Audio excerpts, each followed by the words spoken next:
আর এই যাকাত আদায় না করলে কি শাস্তি হবে, কি আযাব হবে, সে ব্যাপারে মহান আল্লাহ সুবহানাহু ওয়া তাআলা সূরাতুত তাওবা এর 34 এবং 35 নম্বর আয়াতে আল্লাহ রাব্বুল আলামিন উল্লেখ করে দিয়েছেন।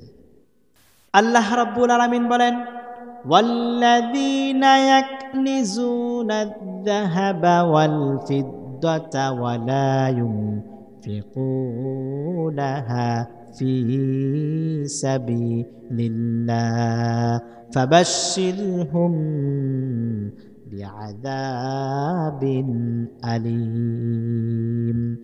আল্লাহ রাব্বুল আলামিন বলেন, আর যারা স্বর্ণ রূপা অর্থ করি ধন সম্পদ আল্লাহর রাস্তায় দান করে না, জমা করে রাখে, যাকাত দেয় না, ফাবাশশিরহুম বিআযাবিন আলীম, হে নবী আপনি ওই সমস্ত ব্যক্তিদেরকে যন্ত্রণাদায়ক আযাবের সুসংবাদ শুনিয়ে দিন।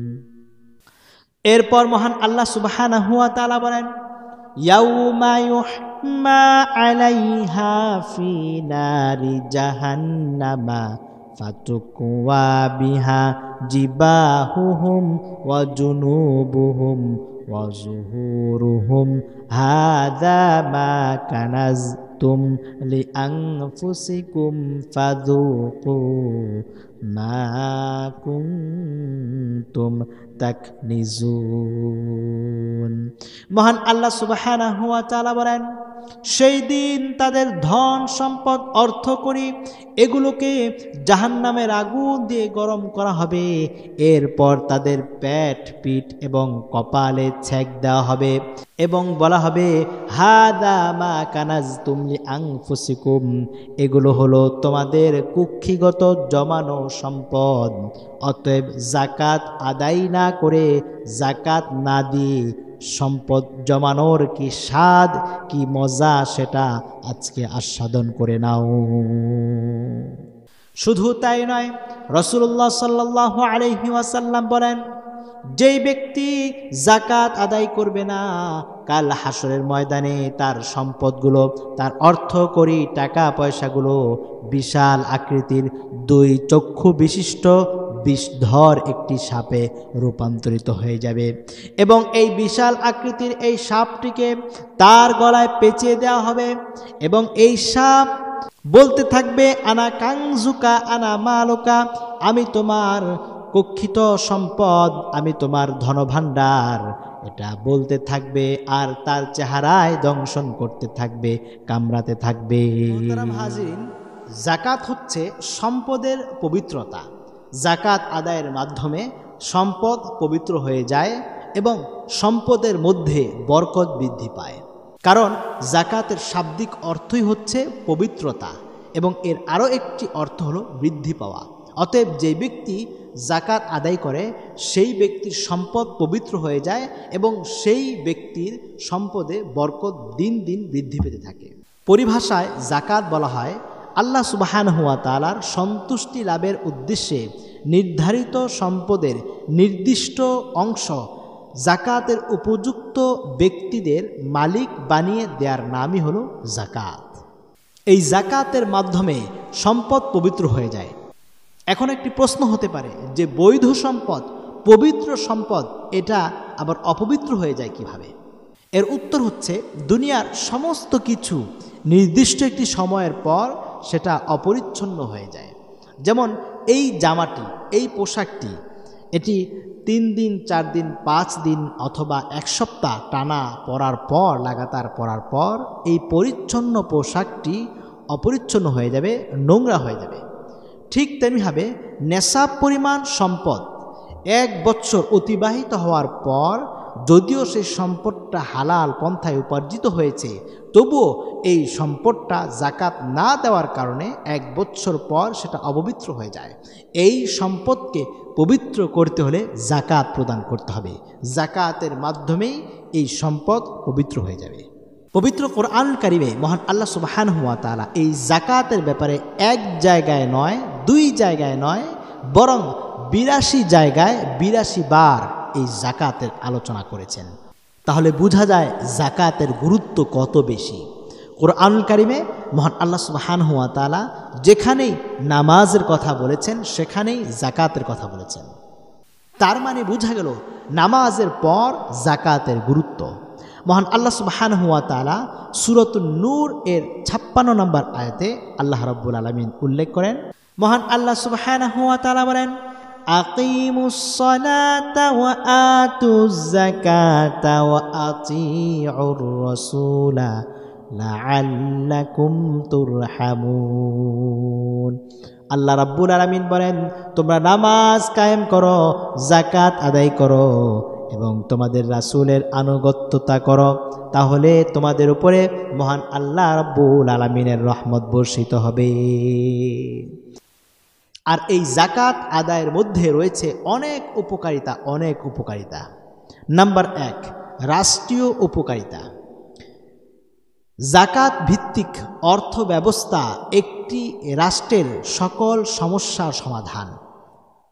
তাই রাষ্ট্রের অর্থনৈতিক সমস্যা দূর করতে হলে যাকাত ভিত্তিক অর্থ ব্যবস্থা চালু করতে হবে। নাম্বার 2, সামাজিক উপকারিতা।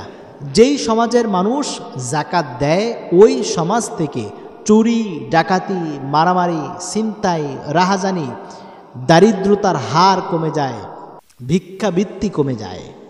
নাম্বার 3, পারিবারিক উপকারিতা।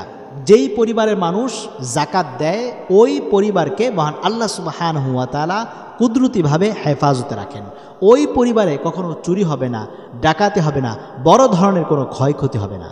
নাম্বার 4, ব্যক্তিগত উপকারিতা। যেই ব্যক্তি পুঙ্খানুপুঙ্খানুভাবে হিসাব করে যাকাত প্রদান করবে মহান আল্লাহ সুবহানাহু ওয়া তাআলা ওই ব্যক্তির কল্পটাকে পরিচ্ছন্ন করে দিবেন, অন্তর থেকে হিংসা, বিদ্বেষ, কৃপণতা দূর করে দিবেন। সেই সাথে সাথে মহান আল্লাহ সুবহানাহু ওয়া তাআলা তার সম্পদটাকেও পুত পবিত্র করে দিবেন। জোরে বলুন সুবহানাল্লাহ। যেমন মহান আল্লাহ সুবহানাহু ওয়া তাআলা সূরা তাওবা এর 3 নম্বর আয়াতে আল্লাহ রাব্বুল আলামিন বলেন, খুদ মিন আমওয়ালিহিম সাদাকাতান তুতাহহিরুহুম ওয়া তুযাক্কিহিম বিহা। তাদের সম্পদ থেকে যাকাত গ্রহণ করো, এর মাধ্যমে তারা পবিত্র হয়ে যাবে, তাদের সম্পদও পবিত্র হয়ে যাবে। যাকাত আদায়ের 5 নম্বর উপকারিতা হলো, যেই ব্যক্তি যাকাত আদায় করবে সেই ব্যক্তির সন্তান কখনো কুসন্তান হবে না, নেক সন্তান হবে, পিতা মাতার বাধ্য অনুগত সন্তান হবে আদর্শবান সন্তান। নাম্বার 6, যে ব্যক্তি যাকাত আদায় করবে মহান আল্লাহ সুবহানাহু ওয়া তাআলা তার সম্পদের মধ্যে বরকত দান করবেন, তার সম্পদ ধ্বংস হবে না, তার সম্পদ চুরি, ডাকাতি এভাবে সম্পদের মধ্যে আগুন লাগবে না, সম্পদকে আল্লাহ রাব্বুল আলামিন কুদরতিভাবে হেফাজতে রাখবেন। নাম্বার 6 নম্বর উপকারিতা হলো, যে ব্যক্তি যাকাত প্রদান করবে ওই ব্যক্তির সম্পদকে মহান আল্লাহ সুবহানাহু ওয়া তাআলা কুদরতিভাবে হেফাজত করবেন। তার এই সম্পদ ওয়ারিসদের বাহিরে যাবে না, ওয়ারিস ছাড়া অন্য কেউ এই সম্পদ অন্যায়ভাবে ভোগ করতে পারবে না। এই সম্পদের মধ্যে মহান আল্লাহ সুবহানাহু ওয়া তাআলা অফুরন্ত বারাকাহ দান করবেন। জোরে বলুন সুবহানাল্লাহ।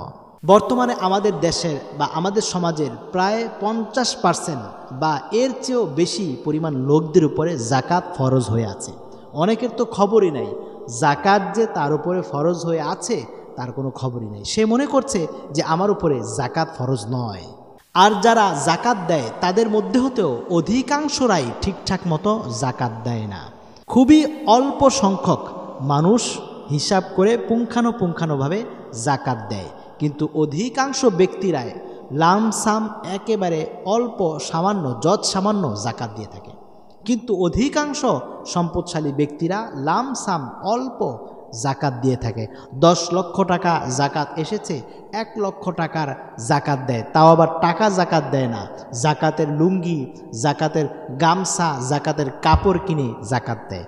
আর এই যাকাতের লুঙ্গি, এই গামছা, যাকাতের কাপড় এত নিম্নমানের যে মশারির চাইতেও পাতলা। কথা বলুন ঠিক কিনা? মশারির চাইতেও পাতলা। একবার পরার পর ধোয়ার পর দ্বিতীয়বার আর পরার কোনো অ্যাবিলিটি থাকে না, কোনো সুযোগ থাকে না। কথা বলুন ঠিক কিনা? এবং আরও একটি সমস্যা হলো, যারা যাকাত দেয় তারা অধিকাংশরাই লোক দেখানোর উদ্দেশ্যে যাকাত দিয়ে থাকে। বিশাল বড় সিরিয়াল ধরিয়ে গরিব দুঃখী অসহায়দেরকে হাজার হাজার গরিবদেরকে লাইন ধরিয়ে সিরিয়াল ধরিয়ে যত সামান্য জাকাত দিয়ে থাকে। তাদের মধ্যে পেরেশানি, তাদেরকে পেরেশানিতে ফেলে কষ্ট দিয়ে জাকাত দিয়ে থাকে। যদি এইরকম এভাবে লোক দেখানোর উদ্দেশ্যে মানুষকে কষ্ট দিয়ে জাকাত দেওয়া হয়, তাহলে সেই জাকাতের মাধ্যমে কিন্তু আপনি মহান আল্লাহ সুবহানাহু ওয়া তাআলার আযাব থেকে রেহাই পাবেন না, মুক্তি পাবেন না। জাকাতের একটি টাকাও যদি সম্পদের মধ্যে থেকে থাকে, তাহলে সেই সম্পদ কখনোই পবিত্র হবে না। হিসাব করে প্রয়োজনে বেশি দিব, কিন্তু কম দিব না। জাকাতের এক টাকাও যদি সম্পদের মধ্যে থেকে থাকে, তাহলে জাকাত আদায় হবে না। ওই এক টাকার কারণে, জাকাতের এক টাকার কারণে আপনার সম্পদ অপবিত্রই থেকে যাবে। এই জাকাত আদায় না করলে কঠিন শাস্তি ভোগ করতে হবে। কোরআনে মহান আল্লাহ সুবহানাহু ওয়া তাআলা বলেছেন, রাসূলুল্লাহ সাল্লাল্লাহু আলাইহি ওয়াসাল্লামও এই কথা বলেছেন, জাকাত আদায় না করলে কঠিন শাস্তি হবে। এই সম্পদ কাল হাসরের ময়দানে জাহান্নামে যাওয়ার কারণ হয়ে দাঁড়াবে। অতএব আমার ভাইরা, আমাদের সবারই কম বেশি সম্পদ আছে, স্থাবর অস্থাবর সম্পত্তি রয়েছে। আমরা মসজিদের ইমাম সাহেবের কাছে, হক্কানি আলেম ওলামাদের কাছে মাসআলা মাসাইল জিজ্ঞাসা করব যে আমার উপরে জাকাত ফরজ হয়েছে কিনা। যদি জাকাত ফরজ হয়ে থাকে, তাহলে অবশ্যই আমরা হিসাব করে পুঙ্খানুপুঙ্খানুভাবে জাকাত আদায় করে দেব। মহান আল্লাহ সুবহানাহু ওয়া তাআলা আমাদের সকলকে জাকাতের গুরুত্ব বুঝে মাসআলা মাসাইল জেনে যথাযথভাবে হিসাব করে জাকাত প্রদান করার তৌফিক দান করুন।